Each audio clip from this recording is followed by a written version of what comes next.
37-ാം ദശകത്തിലെ 3-ാമത്തെ ശ്ലോകമാണ്. ഊചേ ജാംബുജഭൂരമൂനൈ സുരാസത്യം ദരിദ്ര്യ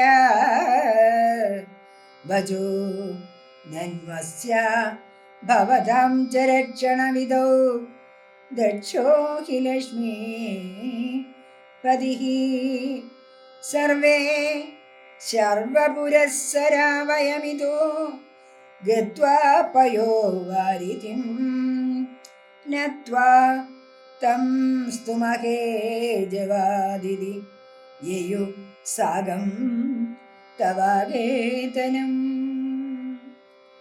ബ്രഹ്മാവ് എന്നത്തെയും പോലെ ധ്യാനിക്കാനിരുന്നു. മഹാവിഷ്ണുവിനെ ധ്യാനിച്ചു.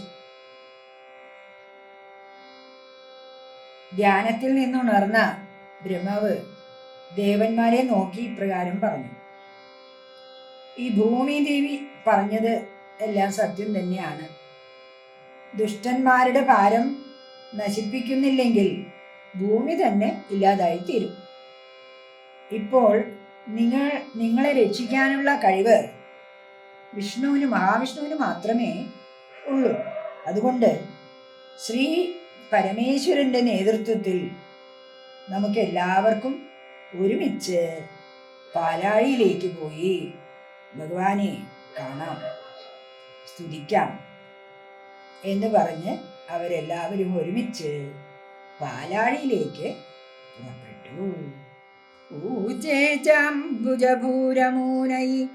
സുരാസത്യം ദരിദ്ര്യ ഭജോ ധന്വസ്യ ഭവതാം ച രക്ഷണവിദോ ദക്ഷോ ഹി ലക്ഷ്മീപതി സർവേ ശർവപുരസ്സരാ വയമിതോ ഗത്വാ പയോവാരിധിം നത്വാ തം സ്തുമഹേ ജവാദിതി യയു സാഗം തവാഗേതനം.